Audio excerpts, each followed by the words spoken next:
Então, bom dia a todos, sejam bem-vindos a mais uma aula. Todos estão me ouvindo? Qualquer coisa, dê um oi, certo? Pode abrir o microfone, pode deixar o recadinho aqui. Então, vamos dar continuidade ao nosso assunto, né? Esse nosso assunto desse bimestre agora é um assunto bem geopolítico, certo?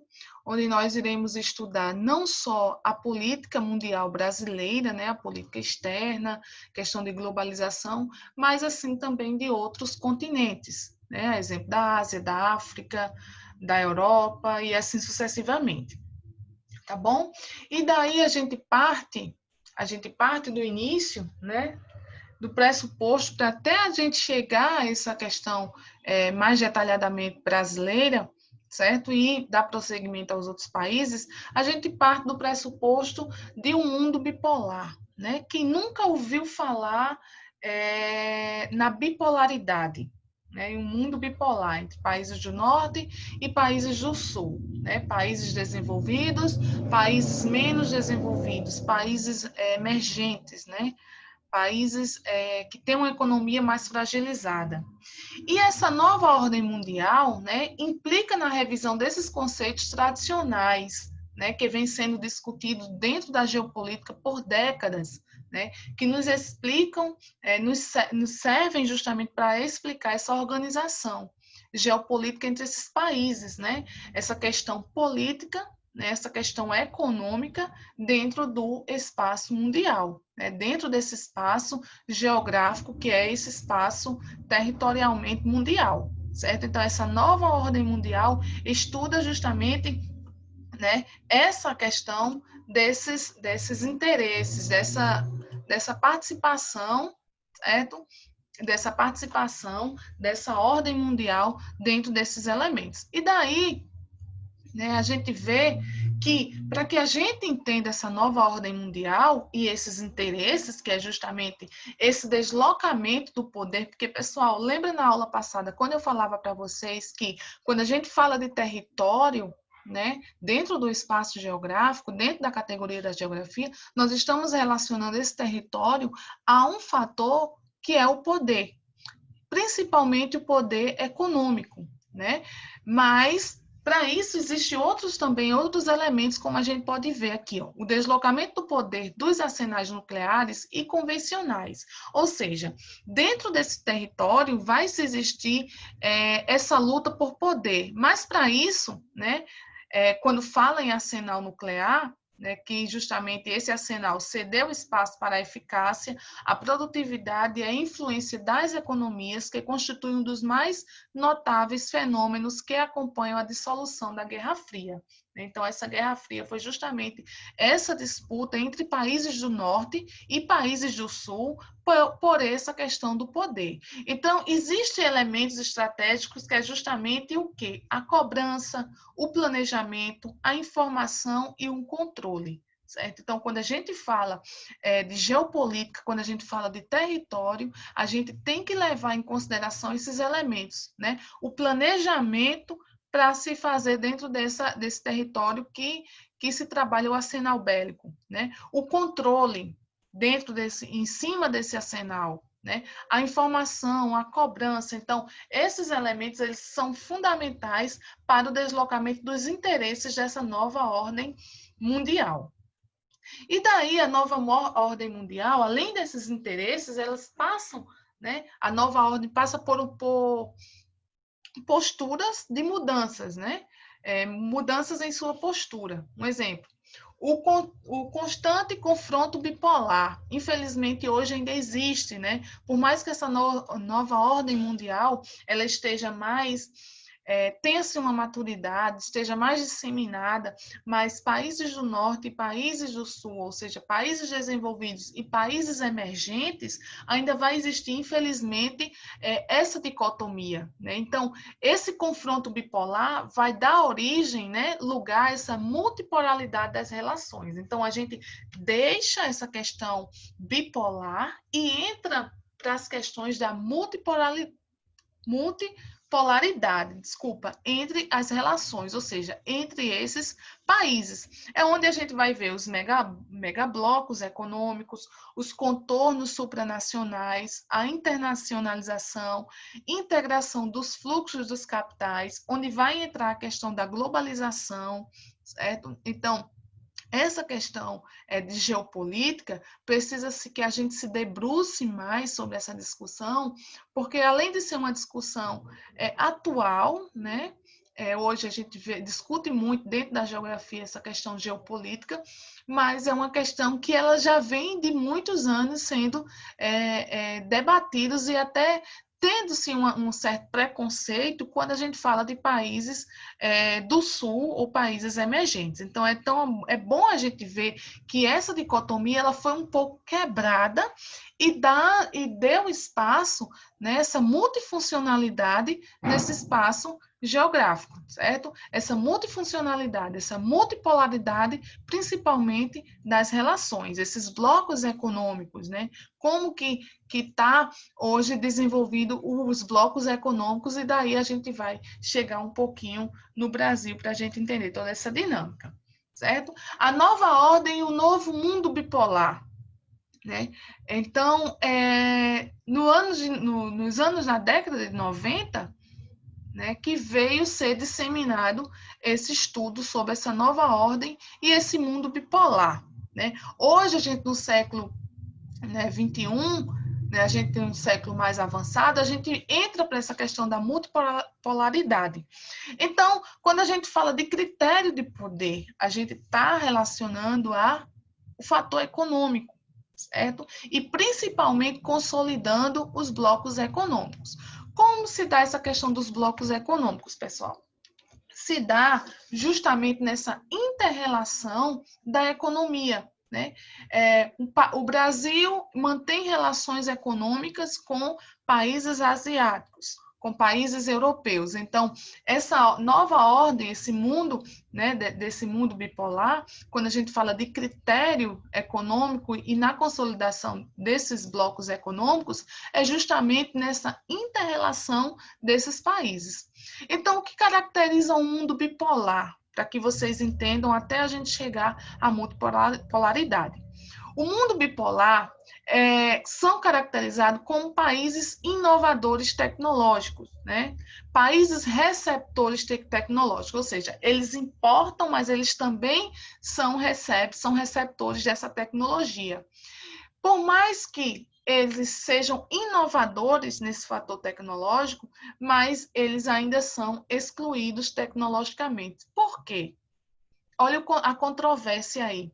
Porque quando a gente fala de bipolar, né, de bipolaridade, a gente está falando justamente também de divisão de classes, né, de divisão de poder, de país que existe uma desigualdade social tremenda, né? A concentração, eu estava vendo uma reportagem que o número de ricos, né, eles vêm aumentando gradativamente durante os anos e a população pobre também,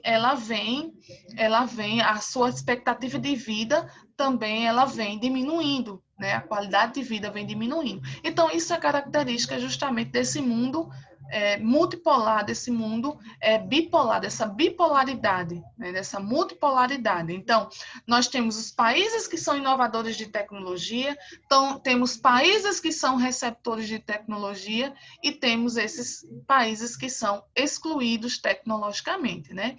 Então, por isso que Milton Santos ele trabalha muito essa questão do meio técnico científico informacional, porque até onde vai a globalização, como eu falei para vocês, né? Até onde aquela pessoa ela se beneficia desse processo de globalização, desse processo globacional que nós estamos vivendo. Então, às vezes, ele se torna até utópico e uma dicotomia muito grande, né? Digamos assim, uma fábula, se torna até uma fábula, porque nem todo mundo vai ter acesso a essa tecnologia. Okay? E o cenário mundial se transforma nessa nova ordem multipolar. Né? Antigamente, nós só tínhamos o quê? Os países do norte e os países do sul. Hoje a gente tem os países, o hemisfério norte, nós vamos ter o hemisfério sul, como a gente viu na aula passada, né? O continente europeu, a África e o continente asiático. Então, isso mostra essa nova ordem multipolar, certo? E aí a gente vê dentro dessa multipolaridade, né, uma empresa que se destaca dentro dessa multipolaridade. Quem nunca comeu um fast food do McDonald's, né? Eu costumo dizer até que o McDonald's ele tem o mesmo cheiro. Se você for para o shopping de Campinas, o McDonald's é aquele cheiro. Se você for para João Pessoa, é aquela mesma coisa. Se você for para Recife, Rio de Janeiro, São Paulo, onde tiver McDonald's, é uma produção padronizada. Então, é ruim, né, Isaac? Eu também não sou fã, não. Como eu não como carne, então não como McDonald's. Mas para onde você foi, é aquele cheiro, né?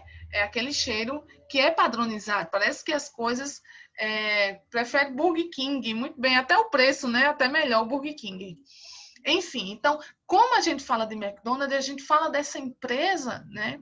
Dessa empresa que ela faz parte justamente dessa nova multipolaridade e que hoje ela se disseminou, né, no mundo inteiro. É uma empresa que ela cresceu, né? A gente pode levar para um outro lado, a gente trabalha a questão da exploração, né, da perca de direitos, mas é uma empresa aí de renome e que atua no mercado econômico mundial. Então, a gente tem um exemplo aí dessa empresa, McDonald's, né, aí em 1990, a inauguração de sua loja de uma lanchonete em Moscou. E essa nova ordem internacional, essas relações econômicas, vamos agora partir um pouquinho para o capitalismo e o neoliberalismo, né? Palavrinhas mágicas tão faladas dentro da geopolítica, né? Quando a gente fala de capitalismo e neoliberalismo, a gente vê que o capitalismo é o estado mínimo, né? E o neoliberalismo está voltado justamente a esse mercado máximo, né? Lembra que quando a gente falava do neoliberalismo em algumas aulas, né? Essa política do neoliberalismo, ela veio gerar justamente dentro dessa quarta fase da Revolução Industrial, dentro dessa quarta fase da industrialização brasileira, é o quê? O momento que a gente passa pelas terceirizações, as privatizações, né? Tem-se também o controle dos gastos públicos, estabilidade econômica, um controle da inflação, abertura do mercado internacional, empresas capitalistas. Né? Dentro dessas empresas capitalistas, nós vamos ter empresas mais modernas, competitivas, redução dos custos de fusões e grandes investimentos que vai estar equiparado à Bolsa de Valores. Né? A gente sabe que a nossa economia brasileira, né, ela está muito direcionada justamente ao dólar, a essa bolsa de valores, né? Então essa cotação, quanto só, por isso que de vez em quando, né, sempre passa no jornal, dólar, cotação de valores, a bolsa de valores está quanto, né? Então por isso que essa internacionalização dessa multipolaridade é justamente, como eu falei para vocês, essa interrelação, essa relação da economia entre os países, né? Países multipolares, né? Aquela divisão entre os países, como eu falei para vocês, não entre países do norte e países do sul, mas toda aquela interrelação que se tem entre esses países. Então, daí a gente pode ver, né, esse capitalismo e esse neoliberalismo muito presente no território brasileiro, né, mas em face mundial, a nível mundial, certo? Então, as economias, como que estão sendo direcionadas essas relações econômicas hoje? Como que está direcionado o capitalismo, né? O capitalismo que segrega, né, que divide classes, né, um neoliberalismo que parte da pressuposto de que tira essa responsabilidade do Estado e coloca essa responsabilidade nas empresas privadas, né? Então, são palavrinhas mágicas que estão bem presentes dentro desse processo de internacionalização das relações econômicas. Né? Estudar capitalismo, estudar o processo do neoliberalismo é muito pertinente hoje dentro da situação econômica que nós estamos inseridos, principalmente o Brasil, né? A sua política externa, o processo de globalização, certo? Então, tudo isso é pertinente que a gente entenda o capitalismo e o neoliberalismo para a gente entender a política econômica de cada continente, certo? Que é justamente o objetivo desse quarto bimestre no livro do segundo ano, certo? No segundo ano, é no livro do quarto bimestre. Então, nós iremos estudar a geopolítica da primeira aula, né? Até agora é o nosso encerramento, vamos estudar geopolítica. E a nova ordem internacional das relações econômicas, né? Então, como a gente já iniciou na aula passada, o processo de globalização, também outra palavrinha mágica dentro desse processo internacional, né, das relações econômicas. Então, a globalização tem a formação de um mercado mundial. Então, essa inter-relação da economia, do mercado econômico, desde a sua formação até a sua disseminação, certo? Se faz presente dentro desse processo globacional. Então, a globalização está relacionada a esse mercado mundial, a cotação de valores, como que está girando a nossa economia, como que está sendo desenvolvido, como é que está o nosso PIB, né, o nosso produto interno, de vários outros países também leva-se em consideração. Então, a internacionalização da produção entra-se em consideração aí que a gente viu bem bastante na aula passada, a importância das transnacionais, né, a importância das multinacionais. Isso é de grande valia quando a gente estuda o processo de industrialização brasileira, né? Principalmente nessa terceira fase da Revolução Industrial, onde foi um boom de acontecimentos, né, no Brasil, nessa terceira fase da Revolução Industrial, e que veio acarretar, né, um crescimento, digamos assim, um crescimento econômico dentro do processo de industrialização.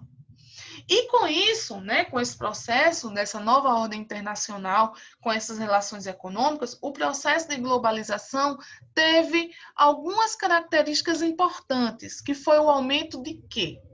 O aumento do mercado financeiro de ações, o mercado, a sua financiarização de suas ações, voltada às suas ações, ela teve um ápice, né? Veio a crescer. Investimentos diretos, principalmente em países subdesenvolvidos e países considerados países emergentes, né? Os novos mercados mundiais, a gente pode levar em consideração a América do Sul, né? Países como Brasil, né? Ou seja, os BRICS, né? Que é aquele acordo voltado à economia, Brasil, Rússia, Índia, China e África do Sul. Então, esse aumento desses investimentos diretos nesses países, os investimentos indiretos, né? O Fundo Monetário Internacional, o FMI, quem nunca ouviu falar também, quando se fala de geopolítica, no FMI e os bancos internacionais. Porque o que acontece?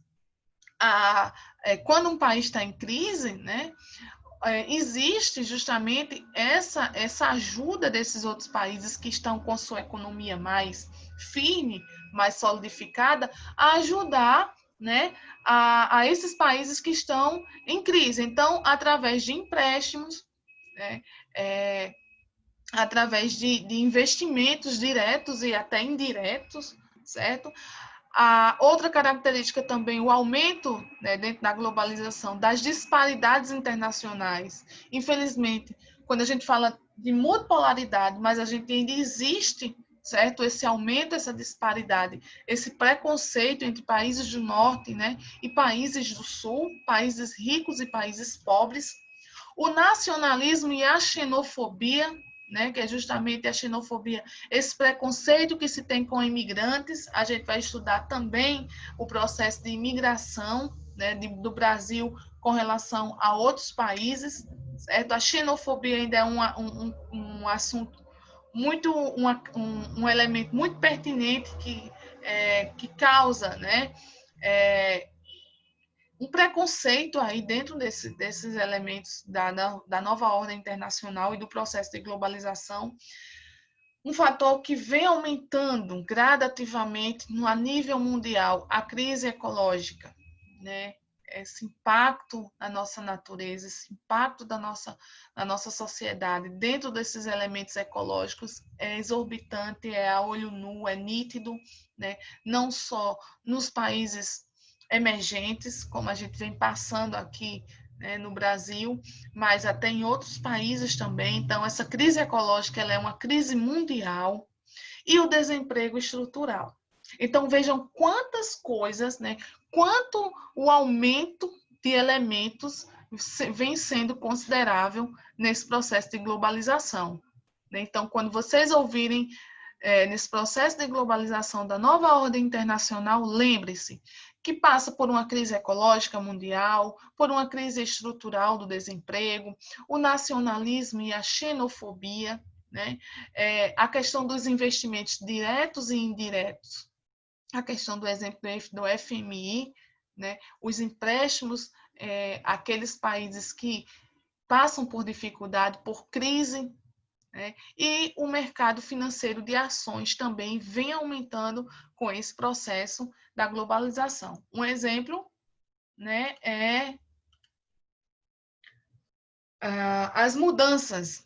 Certo? Isso aqui eu utilizei na aula passada para vocês verem, mas é uma forma de revisar, né? Essas mudanças com a globalização, que é um desses processos de aprofundamento da integração econômica, social, cultural e política no final do século XX para o século XXI. Então, esse processo de globalização vem justamente se dissipando, vem se aumentando, principalmente no final do século XX para o atual século que nós estamos vivendo, que é o século XXI.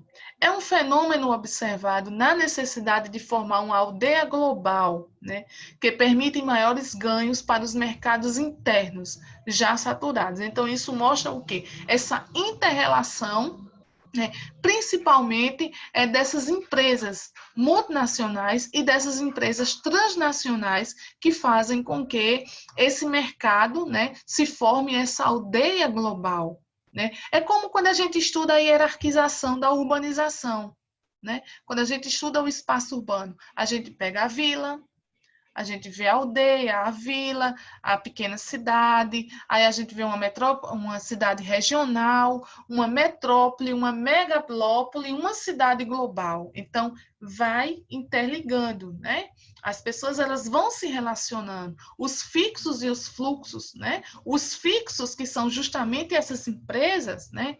A Coca-Cola tem sua sede fixa, a Nokia, a Heineken, a Mitsubishi, a Toyota, né, a Volkswagen, enfim, tem as suas empresas fixas, né, mas também tem os fluxos, né, a gente costuma dizer dentro da geografia que essas empresas fixas, né, são as firmas, né, e as pessoas que estão em movimento, que vão dar capital de giro, né, o valor econômico, é justamente esses fluxos, né, essa saída, né, de profissionais, de trabalhadores, de pessoas que estão comprando, que estão fazendo com que a economia esteja girando, né? Então, são os fluxos. Então, quando a gente trabalha esse processo de globalização dentro dessa dicotomia, né, desse processo de aprofundamento econômico, social, político e cultural, é justamente esses fixos e esses fluxos, essas empresas que são fixas, né, que mantêm as suas sedes, que são as suas firmas,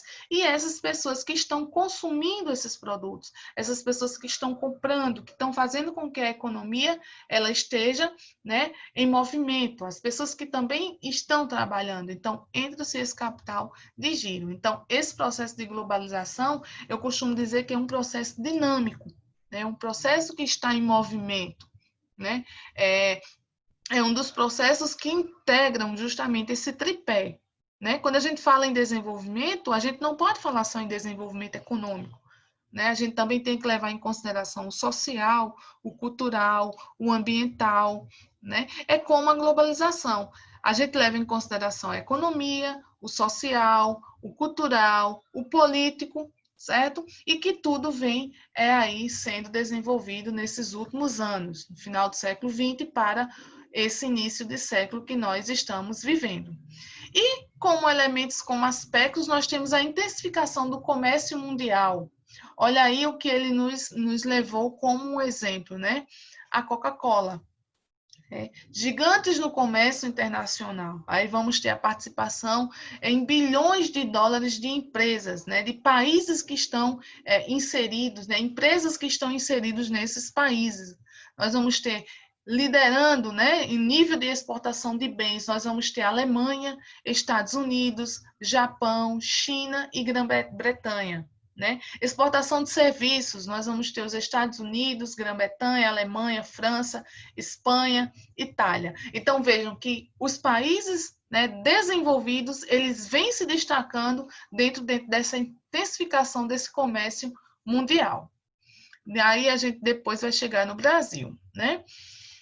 E para a gente encerrar por aqui esse processo de globalização, eu quero que vocês entendam bem aprofundadamente, né, desculpa, o que vem a ser esse processo de globalização, porque se a gente não entender esse processo globacional que vem passando, né, o capitalismo, né, as fases, né, o capitalismo dentro de suas fases e, consequentemente, o neoliberalismo, nós não iremos entender os conflitos, né, que acontecem no Oriente Médio, nós não iremos entender as migrações, nós não iremos entender os processos que vêm acontecendo nos outros continentes. Tá bom? Então, a globalização, ela se caracteriza, né, principalmente também por essa, além daquelas relações entre a economia, o social, o cultural e a política, mas a interligação entre pessoas, empresas e países. Né? Então, vejam o celular que eu estou usando, um exemplo, a Nokia, a Samsung, né? Onde que é o país que ele é produzido? Né?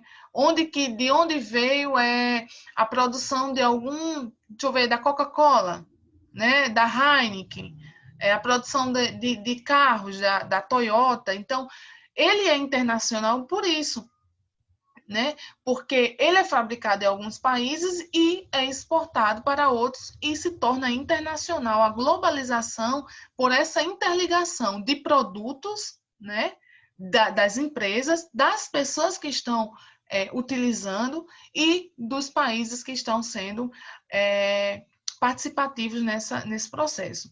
Até, pessoal, quando a gente pratica o turismo, né, a gente sai em busca de outros países, né? Quem já teve o privilégio de visitar algum país, ou tem um sonho de visitar algum país, a gente está praticando esse processo de globalização, né? Ou vai através de alguma empresa, de alguma rede, né, de turismo, ou vai independente, tem pessoas que gostam de desbravar o mundo aí, independentemente, né, de empresas, vão sozinhos, que arranham o seu inglês, o seu espanhol, enfim, e que participam, através do turismo, participam também desse processo de globalização.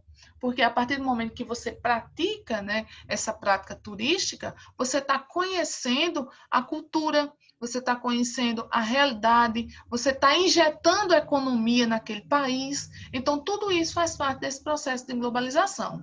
Então, o consumismo dos produtos provenientes de vários países, é o que eu falei para vocês, né? É como, deixa eu ver, a nossa carne bovina, né? A nossa carne bovina, o gado é criado aqui em pequenas... uma agricultura, desculpa, é uma pecuária intensiva, né? Que requer cuidados, e esse gado, essa carne, ela vai ser exportada. Né? Então, vai ver que um cara lá nos Estados Unidos está comendo a carne brasileira. Né? Isso é um processo de globalização. Certo? Então, é justamente esse consumismo desses produtos provenientes de vários países. Notícias de outros países são veiculadas quase instantaneamente. Se a gente ligar o jornal, a gente sabe o que está acontecendo no mundo inteiro.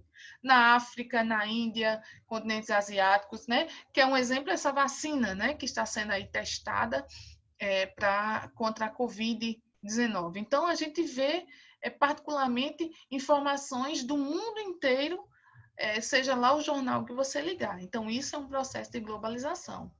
Muitos problemas econômicos de outros países podem influenciar a economia do nosso país e até mesmo a nossa vida cotidiana. Olha o que eu falei para vocês da Bolsa de Valores, né?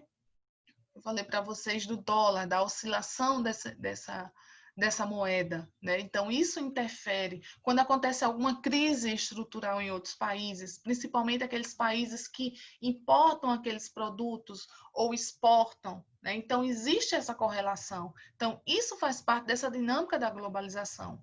E aí a gente tem a economia atual, ela é globalizada, certo? temos atividades produtivas, fluxos de informações, capitais e mercadorias, consumo de mercadorias e serviços, que vai gerar uma escala global, certo? A um espaço global. Então, todos esses elementos, sejam de escala produtiva, de informação de capitais, de mercadorias, ou seja, desse consumo, né? Seja da sua base primária, da sua formação, da sua produção, até a distribuição através do setor secundário e terciário. Então, a gente tem essa dinâmica dessa escala global e esse espaço globalizado. O espaço geográfico hoje, né, ele é um espaço globalizado, apesar que vai ser a globalização, ela é perversa, né? Como eu já falei para vocês, se vocês tiverem a oportunidade, vejam aquele linkzinho daquele documentário que eu falei para vocês de Milton Santos, né? A globalização vista do lado de cá, né? A globalização, enquanto a gente tem essa descrição linda do que vem a ser globalização, né? Mas a gente tem o desemprego, nós temos a fome, nós temos as desigualdades sociais, nós temos a falta de oportunidade. Então, tudo isso vai ser esse lado perverso da globalização, que a gente vai discutindo. Então, a dimensão econômica, né? Vem as transnacionais, que a gente viu também fazendo parte desse processo de globalização, né? E aí essas transnacionais são responsáveis por grande parte do comércio internacional. É importante no desenvolvimento de novas tecnologias. Muitas possuem filiais em praticamente todos os países, né? As transnacionais, que é justamente elas vivem, né? Dessa instalação, como eu falei para vocês nas aulas passadas, né? A questão da isenção de impostos, né? Para a instalação dessas transnacionais, né? Principalmente aqui no Brasil. E a gente tem muitas possuem filiais em praticamente todos os países, aí eu já falei para vocês, e compram empresas menores em muitos países, principalmente subdesenvolvidos. Sabe o que é que acontece, pessoal? Muitas vezes, uma transnacional dessa, ela vai comprando outras empresas e acaba sendo do mesmo dono, sendo que com nomes diferentes. Uma forma de monopolizar a economia daquele lugar. Então, o cara, o mesmo empresário, a mesma rede, ele é dono de várias redes, sendo que com nomes diferentes. Então, isso é uma forma estratégica de globalização voltada à dimensão econômica, certo? E a mundialização, consequentemente, da produção.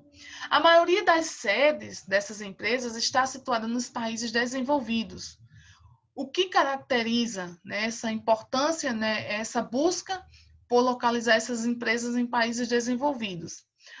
O destino de boa parte dos lucros transferidos pelas filiais, ocorrem as grandes decisões sobre os investimentos, ou seja, visão de localização, estratégia de localização, onde estão situados os centros de pesquisas para o desenvolvimento tecnológico, isso também é de grande valia nesses países desenvolvidos, e localizadas em cidades globais, como Nova York, Tóquio, né, Berlim, Londres e assim sucessivamente. Né? Então, isso é uma estratégia, né, de localizar essas empresas, principalmente de situar essas empresas, principalmente nos países desenvolvidos. Então, questão das filiais, decisão de investimentos, né, os centros de pesquisas e desenvolvimento de tecnologia e as cidades globais dentro desse espaço urbano onde elas se destacam. E daí a desconcentração espacial das atividades econômicas. Quem nunca ouviu falar, né, quando a gente trabalha em industrialização, da desconcentração industrial, né, de tirar aquela indústria, né, só naquela região que ela tem aquela funcionalidade. Não, então ela adentra, né, o processo de desenvolvimento, ela vai adentrar outras regiões, né, no processo de industrialização. Então, essa desindustrialização dos países desenvolvidos é justamente para dar importância a esses países subdesenvolvidos ou emergentes. Então, a gente tem uma indústria de baixa tecnologia. Quem caracteriza a Revolução Industrial nessa época? Baixa tecnologia, primeira e segunda Revolução Industrial. Né? A gente vai ver que a terceira e a quarta Revolução Industrial, né, são marcos dentro desse processo de desenvolvimento industrial, onde a indústria ela tem o seu boom, né, tem a sua o seu ápice assim, de industrialização, e é onde entra a tecnologia, o meio técnico-científico informacional. Né? Fatores dentro dessa primeira e dessa segunda revolução industrial: a mão de obra barata, sindicatos fragilizados, né? Poucos incentivos fiscais, um mercado consumidor baixo e uma energia barata. E o que a gente pode ver aí como um resumão, né, dentro dessa desindustrialização? Há um processo de desconcentração industrial, mas não há um processo de desconcentração financeira. Olha que coisa interessante. Desconcentra o processo industrial, mas a desconcentração financeira não existe. Né? Essa concentração financeira ela ainda vai ser pertinente, né? Ainda vai acontecer, principalmente nos países desenvolvidos. Então, por mais que se busque, né, esses elementos, né, mas a desconcentração industrial ela vai existir, mas a desconcentração financeira não. Né? O capital financeiro ele ainda monopoliza. O capital financeiro, né, ele ainda tem esse poder de controlar. Então, a gente pode ver aí uma retificação. O faturamento de algumas multinacionais é maior que o próprio PIB. Olha aí, essas multinacionais, elas ganham bem mais do que o produto interno bruto de cada país, de alguns países, né, que não são todos. Se refere aqui da maioria dos países do mundo que ele assegura muito poder econômico e político, né? Então, não são todos os países, mas esse faturamento dessas empresas, elas se tornam maiores, vejam bem, como que é vantagem, né? Como que é vantagem do que propriamente do que o produto interno bruto. E para finalizar, a gente tem um exemplo, a produção da bola de futebol. A marca da bola é de uma empresa alemã, né, que é fabricada no Paquistão e que é importada para o Brasil por uma empresa dos Estados Unidos. Pessoal, veja a internacionalização da globalização. A bola, a marca dela é alemã, sendo que ela foi fabricada no Paquistão. E ela foi importada para o Brasil por uma empresa americana. Então, ao implantar sistemas de produção que interligam países, as multinacionais buscam ampliar seus lucros. Então, esse é o objetivo, né? Ampliar os lucros das multinacionais. Por isso, a bola é fabricada no Paquistão, onde a mão de obra ela é barata. Veja bem, pessoal, mão de obra escravizada, mão de obra onde não se tem, né, onde os trabalhadores eles não ganham para isso. Por isso que ela é fabricada no Paquistão, certo? E se o custo da mão de obra no Paquistão torna-se mais caro, a empresa procurar um outro lugar para se instalar, onde a mão de obra seja barata. Então, esse é o objetivo, né, dessas empresas, é procurar justamente a mão de obra barata e desqualificada. Mas a marca ela é vendida por onde? Pelo capital financeiro maior, que é um país desenvolvido, a exemplo da Alemanha, certo? Então, esse exemplo, ele mostra nitidamente como se dá esse processo de interligação dos países, certo? A marca é alemã, a